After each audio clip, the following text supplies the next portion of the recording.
And as a little girl, I always thought my dad was a DI. And then later in life, I don't know if he told me or somebody else, that he loaded bombs on the Corsair airplane. And somebody said no, because they didn't carry bombs. Well, I looked it up, but later in the war, they did.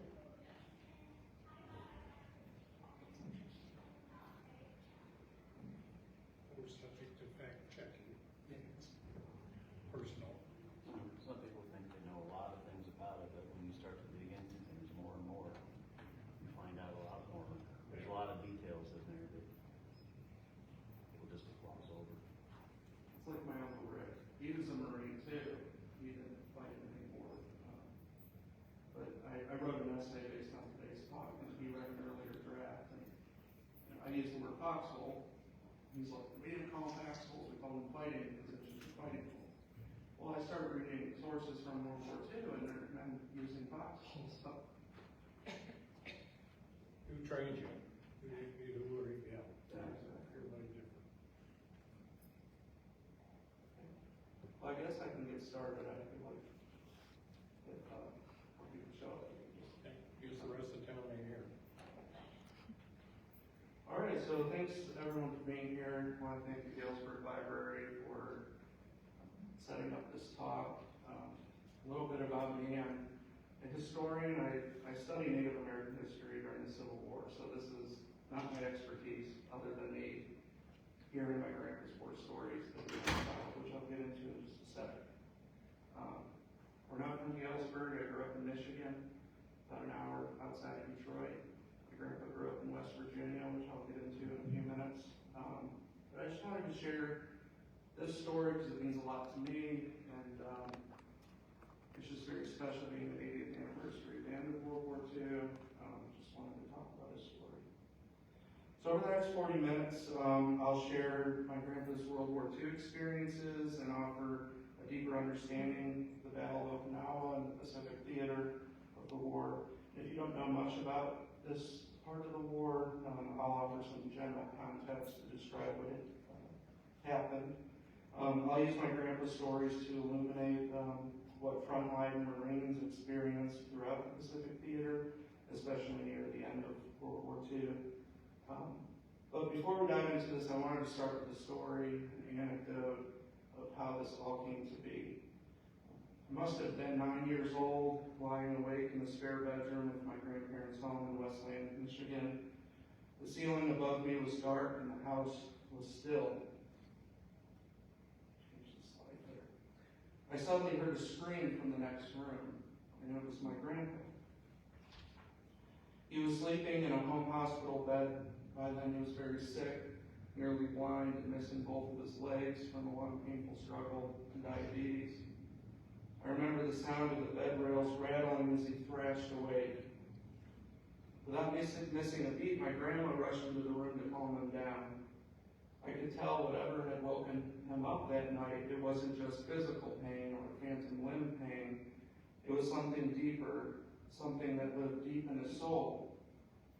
I lay there in the dark, listening to the muffled sound of him crying through the walls, and that moment never left me. The next day, I walked by his bedroom door, and he called out my name. He said, "John, come in here and sit with me for a minute." I nodded yes. I sat down beside him, and he quietly asked, "Did you hear me last night?"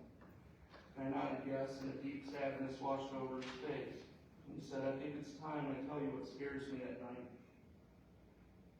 This is when my grandpa started to share his story, his experience as a Marine and fighting on Okinawa in World War II.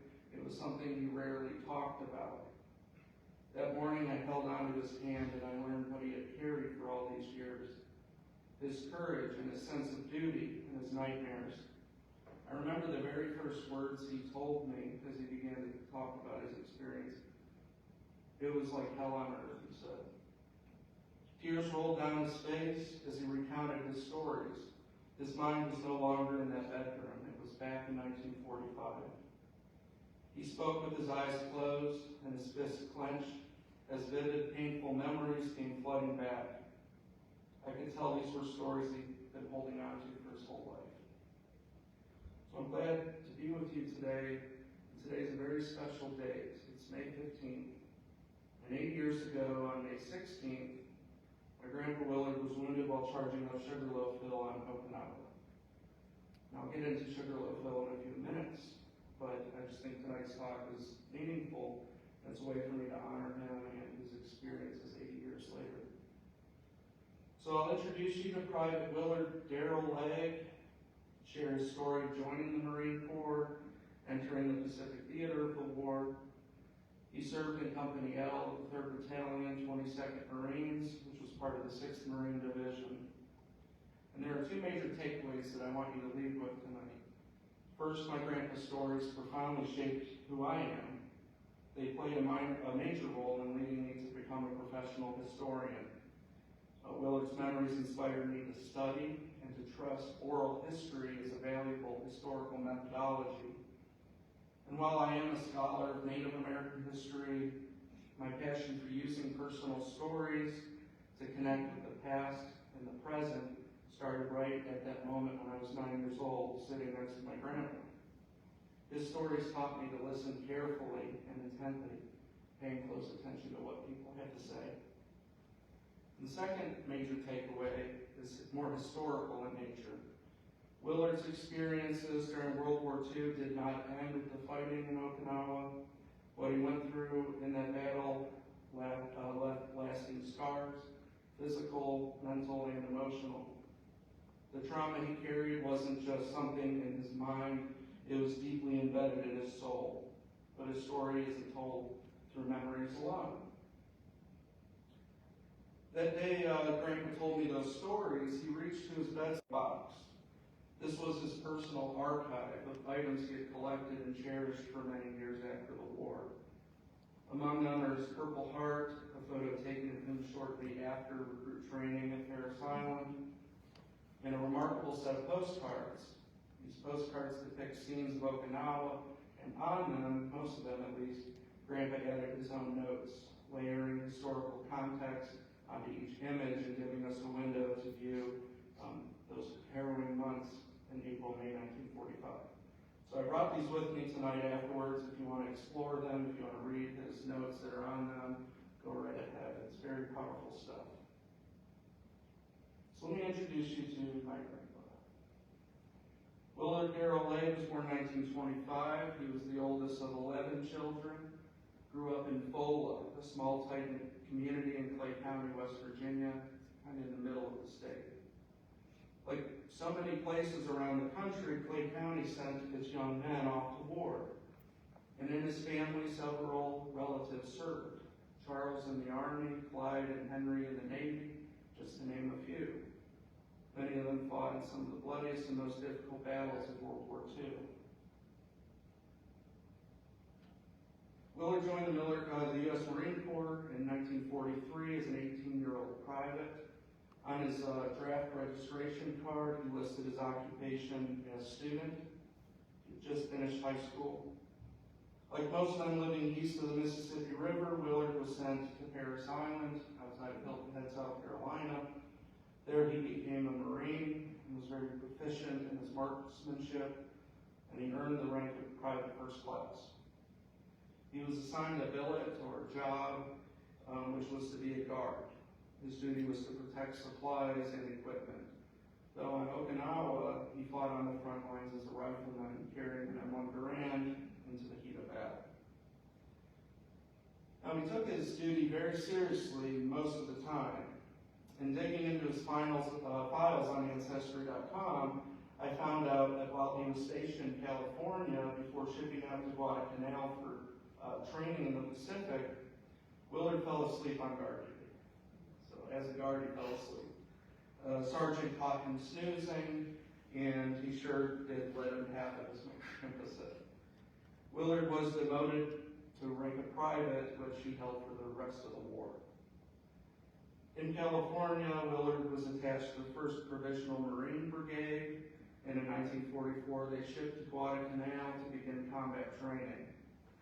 Americans captured Guadalcanal from the Japanese after a horrific campaign between August 1942 and February 1943, where over 7,000 Marines died and over 7,000 sustained wounds. It was a very deadly affair, but with its victory, the Americans used Guadalcanal as a training and staging point for future operations in the Pacific. When Willard arrived on the canal, as Marines called it, the brigade became the foundation of what we know as the 6th Marine Division. He was assigned to the 22nd Regiment, a unit that had joined the 6th Marines and had already distinguished themselves in the Marshall Islands and the Marianas. Willard was a replacement. They had sustained heavy casualties in those fights, and so he helped rebuild and refit the regiment. Okay, so I've mentioned quite a few names in the Pacific Theater. Like I said, I wanted to provide some context. I think this map is a good representation of the Pacific War. As you can see, it was vast. You can see the outline of the red, which was Japanese territory that was taken, and the Allies are in the blue, 2 different offensives in the South Pacific and Central Pacific. For the Americans, the war in the Pacific began with a shock on the morning of December 7, 1941. Japan launched a surprise attack on the U.S. base at Pearl Harbor in Hawaii. The damage was devastating. Much of the Pacific Fleet, including its battleships, were either destroyed or severely damaged. Just a few days later, Germany and Italy declared war on the United States, and suddenly, America was fully engaged in a global conflict on multiple fronts. In the Pacific, Japan moved swiftly. Its forces swept through Guam, Wake Island, and the Philippines, as well as British-held territories like Hong Kong, Malaya, and Burma. With the U.S. still reeling and unprepared for war on this scale, American leaders made a strategic choice, focused first on defeating Nazi Germany and keeping Britain in the fight, even though the Pacific War urgently demanded attention. At this point, the Americans and their allies pushed through northern Africa and Italy, and eventually through France in 1944. As Japan expanded its reach, they determined to knock the United States out of the war entirely. Japanese military strategists set their sights on destroying what was left of the U.S. Navy, especially its aircraft carriers. What they did not expect was just how quickly those carriers, along with the growing force of American submarines, would become game changers in the fight to turn the tide in the Pacific. Still in the early months of 1942, brought mostly grim headlines. Japan had built a massive empire, stretching from the Aleutian Islands in western Alaska all the way down to the Solomon Islands, which threatened supply lines in Australia. In May 1942, American and Japanese forces collided in the Battle of the Coral Sea, just off Australia's coast. It marked the first time a major Japanese offensive had been stopped. A month later, at the Battle of Midway, there was a turning point in the war. The U.S. dealt a devastating blow, sinking 4 Japanese aircraft carriers. From that moment, the momentum shifted in the Allies' favor. What followed was a long, grinding counteroffensive across the Pacific. This campaign was unlike anything the U.S. military had ever attempted. Using newly developed landing craft and amphibious tactics, Allied forces began an island-hopping campaign, capturing key islands one by one. The goal was not to take every island in the Pacific, far from it. Instead, Allies focused on seizing strategic locations, airfields, harbors, and supply bases that could be used to launch the next assault. Heavily fortified islands were often bypassed and left to wither, cut off from reinforcements and supplies. The first major offensive came in August 1942 at Guadalcanal. The fighting there was fierce. 6 months jungle warfare, beach landings, and relentless air battles. But in the end, the Allies prevailed, securing a critical foothold in the Pacific. From there, Allied forces moved through New Guinea. They bypassed the heavily defended Japanese base at Rabaul and edged closer to Japan. Meanwhile, a second offensive unfolded in the Central Pacific. While General Douglas MacArthur led troops to the southwest, Admiral Chester Nimitz advanced to the Central Pacific. This two-pronged approach put Japan under pressure from multiple directions. By 1944, the Allies had captured key island chains like the Marshalls and the Marianas. These victories were strategic. New airfields built on these islands allowed U.S. bombers, especially the long-range B-29s, to strike Japan's home islands for the first time. However, the island-hopping campaign brought some of the most intense and harrowing combat of the entire war. These troops faced brutal conditions, disease, suffocating heat, and an enemy who refused to surrender. But slowly and steadily, the Americans and other Allied forces closed in. The war in the Pacific wasn't just a military campaign, it was a human ordeal. It was brutal, exhausting, and deeply personal for everyone who lived through it. And by 1945, the United States had fought its way to Japan's doorstep. The final chapter of the war was on the horizon. Before Okinawa in October 1944, the Battle of Leyte Gulf had effectively destroyed the Imperial Japanese Navy as an effective fighting force. This cleared the seas for U.S. and Allied advances, but also marked a shift in Japanese tactics. With fewer conventional options, Japanese commanders started to resort to desperate measures, including kamikaze suicidal airstrikes and entrenched warfare designed to inflict as many Allied casualties as possible. The war shifted to one of attrition. In February 1945, the U.S. landed and commenced the campaign for Iwo Jima, which was east of Okinawa. The battle there was ferocious and costly, offering a grim preview of the brutality to come in Okinawa. The Iwo Jima campaign exposed Japan's determination to fight to the last man, signaling that any operation on Japanese soil would be incredibly difficult and costly. After Iwo Jima, Americans pushed their way to Okinawa, the largest of the Ryukyu Islands, which became the focal point as Japan braced for the inevitable invasion. It was an essential and strategic location. It provided a crucial base for air operations, a staging area for the potential invasion of Japan, and provided a secure harbor for their Allied fleets. At Okinawa, intelligence reports revealed that Okinawa's terrain, which was mountainous, forested, and riddled with natural caves, was ideal for defense. Japanese General Mitsuru Usajima, commander of the 32nd Army, devised a new strategy. Instead of defending the beaches, he would draw the U.S. forces inland, setting the stage for a grinding war of attrition that would become one of the bloodiest campaigns of the war. By the end of 1945, the U.S. was gearing up for its largest amphibious landing in the Pacific Theater. Operation Iceberg, targeting Okinawa, was about to unfold. Okinawa was a very rugged island just 350 miles from mainland Japan, and this battle would last between April 1st and June 22nd, 1945. On April 1st, which was Easter Sunday, over 180,000 of the U.S. 10th Army, which comprised Army, Navy, and Marine personnel, stormed the beaches and supported by a vast naval and air armada. My grandfather, Willard, was among them. In a postcard he gave me, the image captured the scene. Rows of warships stretching across the horizon and landing craft darting towards the shore.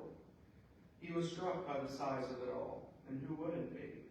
Operation Iceberg involved over 1,600 ships and more than 350,000 naval personnel, in addition to the 180,000 that stormed the land.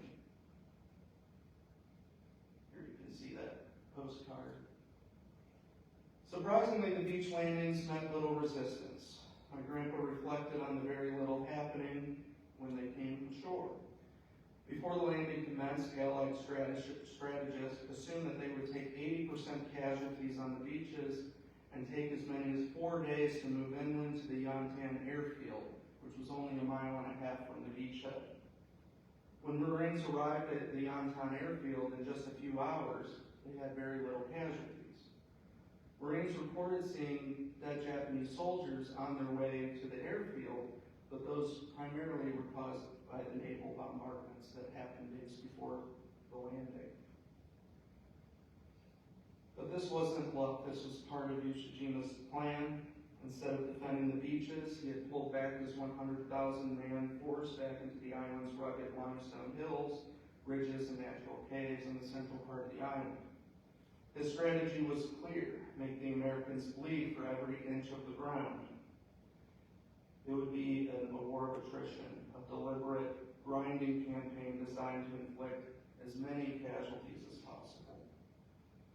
As the 10th Army pushed inland, the 6th Marine Division, which included my grandpa, go back to this map, moved north to secure the top half of the island. You can kind of see here, here's the 6th Marine Division. They land here, they kind of move north.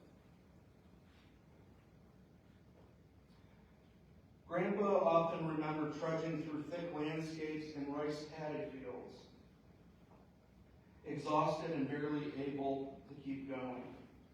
One night, while dug into a fighting hole in a rice paddy field, his buddy told him to get some rest, that they would rotate his sleeping schedule and he would stay awake for the next 2 hours.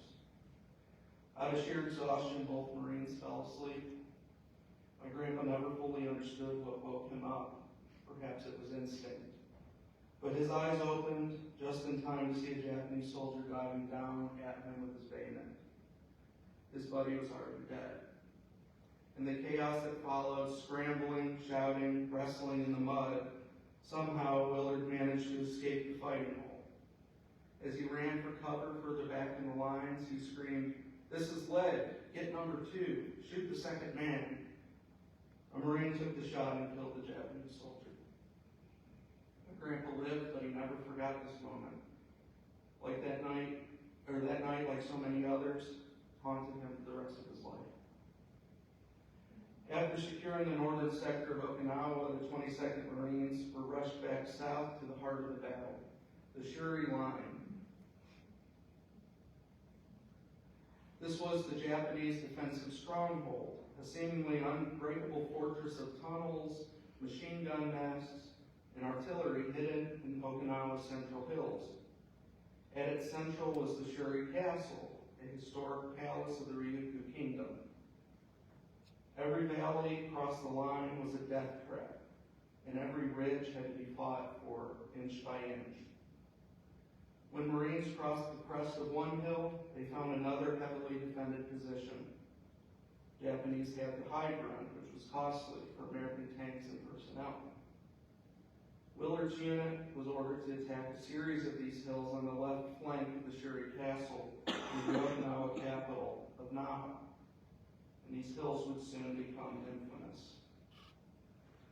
Sugar Loaf Hill, Half Moon Hill, Horseshoe. These are the names of these heavily defended Japanese positions. These 3 rises formed a triangular stronghold, an interlocking system of firepower and fortifications. The Japanese had turned them into a killing ground. Hidden bunkers and underground tunnels allowed them to move undetected and launch devastating crossfire attacks. Each of the 3 hills supported each other with artillery and mortar fire. Sugar Loaf Hill in particular was a nightmare. Let me just point this out. You can see here, Sugar Loaf, Horseshoe, Half Moon. And so the 22nd Marines with my grandbrother are coming this way.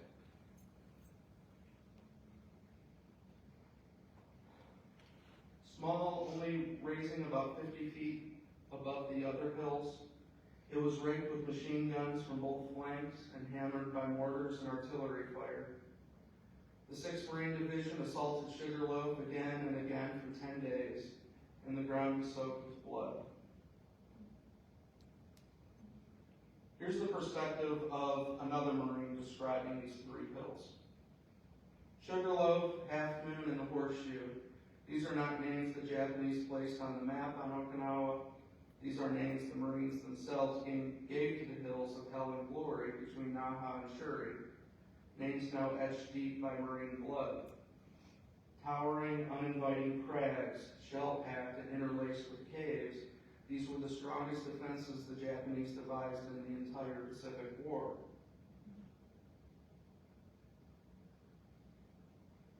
In one of the postcards my grandpa gave me, he had marked a spot on the photograph, which is really hard to tell. I spent 20 minutes looking for it before the talk, but I circled it. It's really hard to see, but this is where he sustained wounds while charging up on May 16, 1945. In that charge, he felt a sharp pain in his back and his neck. A grenade had exploded behind him and sent shrapnel into his body. On Sugar Loaf, both sides used grenades as a primary weapon to quell the enemy. In one account that I read, in just a few minutes atop Sugar Loaf Hill, a different company of the 22nd Marines had expelled their entire supply of grenades, which was about 350 in total. On the postcard my grandpa gave me, he wrote, "Where the hardest fight was fought, I was hit here." A fellow Marine saved Willard's life and brought him down the hill. Marine reflected on the 22nd Marines' experience on Sugar Loaf. He said, "On May 16th, the 22nd Marines stormed up the north slopes of Sugar Loaf, gained the crest, and dug in. Mortar fire and infiltrating Japs from the tunnels massacred them. A few survivors had to withdraw." The Marine also said, "The battle was won, but at tremendous cost. Casualties in our two assault regiments, the 22nd and the 29th Marines, were more than 2,500 killed and wounded, with another 1,200 rendered incapable from combat fatigue. How many of the enemy were killed is still impossible to estimate. So many were sealed in their interlocking caves or blown to hell and gone." End quote. For my grandfather and his fellow Marines, those three hills became the very essence of fighting on the Shuri line. Close combat, relenting fear, and unimaginable loss. But they pushed on. Unlike the Americans who could be resupplied and remanned, the Japanese defenses on Sugar Loaf were pushed to their breaking point. Eventually, the Marines took Sugar Loaf and the entire complex and cracked the Shuri line's flank, opening the way to Naha and the southern coast. Willard's regiment moved forward to Naha. While he sustained wounds on Sugar Loaf in his back and his neck, he surprisingly kept moving with the unit. I'm not sure what exactly happened to him, but in his stories and in his postcard, he talks about moving through the city at the end of May. In his postcard, he writes about his experience moving through the city, seeing Okinawan tombs, and also participating in burning enemy positions after the 22nd received heavy fire from Japanese machine guns and rifles. Further east of Shuri Castle, Marines and Army units on the opposite flank broke through that position, which had been deserted during heavy monsoon rains. These rains were horrendous and made it very difficult for the Marines and Army units. Tanks, for example, could not move. They could not supply these units with ammo or food. The unburied bodies infected the area, which made many Marines and soldiers sick. Grandpa never really talked about the rains. That makes me wonder if he had been evacuated by this point. What he did reflect on was the constant barrage of artillery fire. Over the course of the entire battle, over 8 million artillery shells were fired. That's almost one shell exploding per second between April and June 1945. He also mentioned the sheer horror that Okinawan civilians lived through. They lived in the tombs of Okinawa, protected themselves in caves. They survived the same artillery shells that killed so many on both sides. The civilians were often trying to survive between the Japanese and U.S. lines. Often Japanese used them as shields or convinced them if they were captured, the Americans would torture them, or worse. My grandpa reflected on seeing several Okinawan civilians jump off large cliffs to their death. A sad sight in reality, as this fabricated lie by the Japanese was not true. The horrendous nature of combat led to many Marines suffering from combat fatigue, where they would lose their minds and suffer from what we know today as PTSD. The battle brought such a high death toll. The Americans experienced over 50,000 casualties with around 12,500 dead, The Japanese experienced nearly 110,000 casualties, with around 95,000 dead. These men would fight to the death. For the civilian population, over 100,000 perished for the course of the battle. And by the way, on this postcard, he talks about moving through Naha, and it's hard to see, but there is a line here. He talks about moving through, being shot at by machine guns.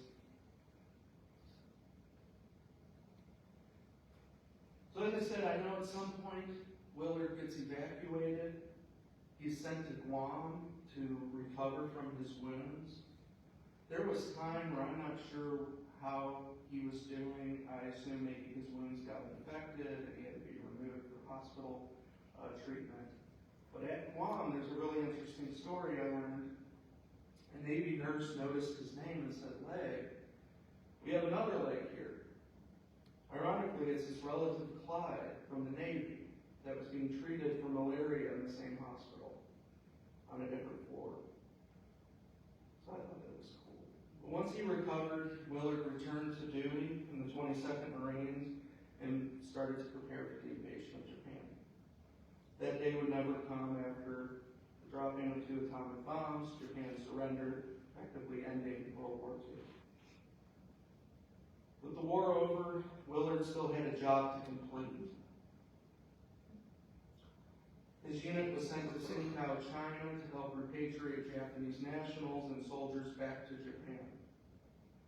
My uncle remembers hearing one story about my grandpa being loaned out, he put it, to help clean up Nagasaki, but I never heard the story and he didn't really have many details. But after his service in China, he was there for about a year. Willard returned home to West Virginia. He married his sweetheart Ethel, who we called Grandma Mickey, and worked in the coal mines. During a mine strike a few years after the war, a Union buster shot one of the miners and inspired Willard and his brother to quit and move north to Detroit to work in the auto industry. Willard and Mickey had 5 sons. Later in life, he became a Baptist preacher. Before Grandpa passed away in 2004, he left me these postcards, this Purple Heart, and the image from his time in the Marines. I cherish these every day.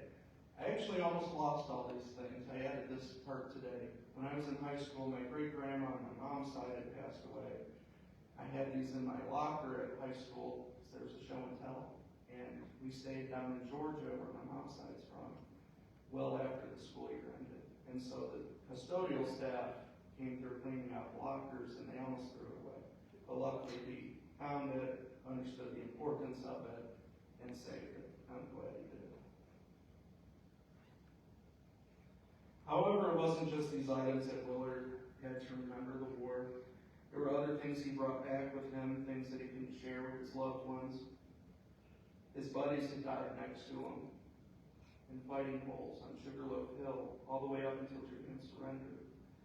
He experienced unimaginable violence and loss, drama forever seared in his mind. Yet he survived with only a few wounds that eventually healed. Despite that, he lived with PTSD and a heavy burden of survivor's guilt. Later in life, Willard had felt a missing piece to him. He wanted a sense of connection and had always reflected about one of his close Marine friends that survived the war with him, a guy by the name of Dean Sessions. They were very close during the war and in China, but grew apart over time. Willard always wondered what happened to his pal Dean, and my grandma at the time was working at a bank and used her research skills to find more information about Dean Sessions and his family. She found them living in Utah, reached out, and my grandma and grandpa planned a personal reunion with them in Utah. And here's some photos from that trip. I'm not sure what they talked about. I wish I could have known about this when my grandpa was alive. But like my grandma, I used my research skills and found Doris Sessions, who's still alive.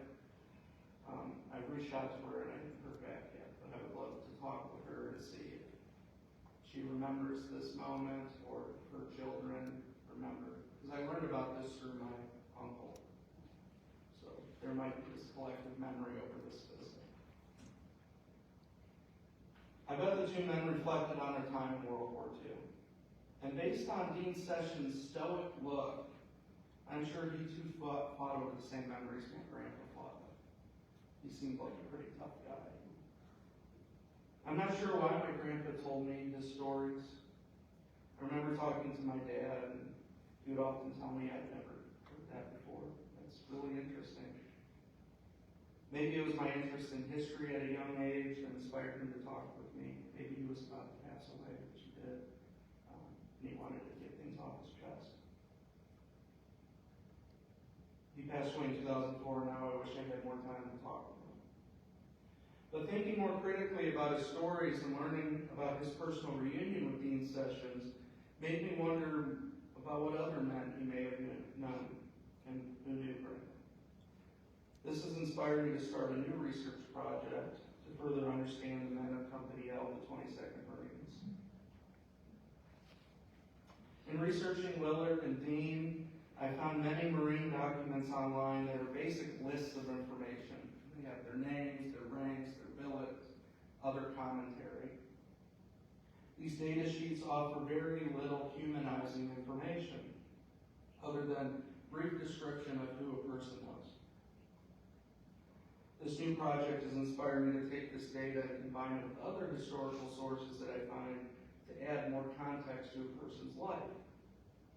This project is called Where They Came From, Mapping the Men of Company L, 22nd Marine, 6th Marine Division. You can kind of see here, I've started a spreadsheet which is longer. This is just a section of it. But I've got the men, their rank, this is the code that listed what job they had, and where they came from. It's hard to tell over here, but these are their draft registration cards that have really defining information about them personally. I found some people that have died or were wounded on Okinawa or other documents. You can see this person here. So my goal is to just keep building this database to learn more about these men, because the Marine documents that I've found, they don't list where they're from. So being able to have, say, a digital map where somebody can see all these little dots, click on a dot, and it shows you what person was in Company L and other defining information about them. I've spent about 40 hours working on this data so far. You can see with this orange color, these are people I can't find any information on. It's going to take more digging. It might require doing real archival research. Because their draft registration cards aren't available, they don't have any burial information, but it's really interesting.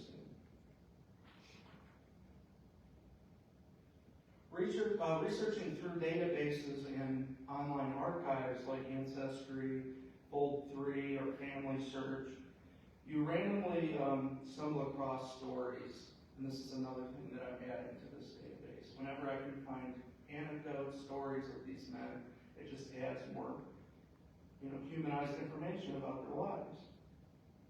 While researching, I forgot to add. Here's my grandpa's sources that I found. Draft registration card, the back of it's on the far right. Here's his discharge form. Here's the document where I learned he fell asleep while on duty. So, it's really interesting. All it says is, for sleeping on watch, 20 October 1944, sent to Red to next inferior rank, and to perform 20 hours EPD, whatever EPD is, I'm not sure. KP. Is it E or K? Right here? Yeah. It looks like an E. That's okay. And kitchen police. So here's what we're doing. Yep. Good to know. Interesting stuff. Cooks were worse than the drill sergeants. You learn something every day, thanks. So, I just want to show you that. While researching a specific Marine for the database, I found Corporal Samuel Borelli. And here's the source right here. A family member had uploaded this document to Family Search. And this is a posthumous Silver Star Award that tells you the story of how he earned this award on Okinawa. He died on May 15th, but he sustained these deadly wounds 2 days earlier, assuming this was charging up Sugar Loaf Hill. He directed tank fire on a heavily defended position, and then unarmed, he ran through machine gun fire to rescue a wounded Marine who he saved. So he sacrificed himself, he put him in grave danger to save another fellow Marine. Another story I found was in this thing called the Red Books. The 6th Marine Division Association, their veterans group, has digitized these Red Books. And these are, I can't remember what year they were put together, but there was a veteran from the 6th Marine Division that went to their annual reunion and just started to collect stories. And then they typed these stories up, they put them in these different volumes of the Red Books, and now they're all digitized, which has been fascinating to read through, and they're free to look at on the 6th Marine Division website. In one of the volumes, I found a story by my grandpa's lieutenant, which is on the right side, David J. Curtin. A few days before they assaulted Sugar Loaf, Lieutenant Curtin had suffered from a bout of Bell's palsy, so half of his face went paralyzed. It had supposedly nothing to do with combat. Could have been from the stress of it. But because of this, the captain of the regiment sent him up to the rear for 8 hours to recuperate. While there, he noticed a Navy doctor who was going to treat a wounded Marine in a foxhole. And he noticed there wasn't many battle-seasoned Marines with him in the back, in the hospital area. So he escorted the doctor with his .45 revolver that only had 3 bullets. As they moved in the middle of the night, a flare burst above them. They noticed 2 Japanese soldiers charging at them with bayonets.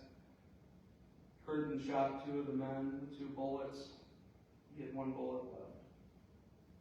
But it's these stories that add life to the data that I've been finding. And they take, this information beyond lists of names into stories of bravery and sacrifice. They also remind us why this work really matters. So during the Battle of Okinawa, Company L, 22nd Marines suffered 60% casualties. Many were wounded, many died, only some survived. This data project shows us the importance of diving deeply into the lives of these Marines. It's also something that will help the 6th Marine Division Association update their website. So they have 2 web pages. One's a list of those who are still living, one's a list of those who have died. These haven't been updated in a long time. So as I've started curating this data, I've double-checked the website and noticed that many of them who are listed as alive have passed away. So I'm seeing this as a good way to help this organization update this data. And all this work was inspired from my research into my grandpa's experience, and I hope that the effort to collect this information will help other people in the future gain deeper insights into what these Marines experienced in the last major battle of World War II. As I wrap things up, I want to circle back to my grandpa. Sitting with him, listening to his war stories, hearing him recall the hell of Okinawa, it was in those quiet, heavy moments that I first understood the weight of history. Those conversations didn't just inspire me to become a historian, they shaped the kind of historian I try to be, one who never forgets the people behind the stories. But while the war left a lasting impact on him, it's not the only version that I remember and carry his memory with me. I also remember a gentle and godly man, a man who loved to preach, who found purpose in his Baptist congregation, who led with humility and kindness. He had a deep faith that anchored him, even as the memories of war lingered in his mind. In the end, I think that's what he taught me most, that history is not just about the battles or the trauma, but about resilience and how people live on and build meaning in war's aftermath. And that's the version of the grant I try to carry forward, not just the soldier, but the full and complex, faithful person. That's the version I hope my work in some ways honors. So thanks for listening tonight. Please come up and see the post I brought with me, or if you have any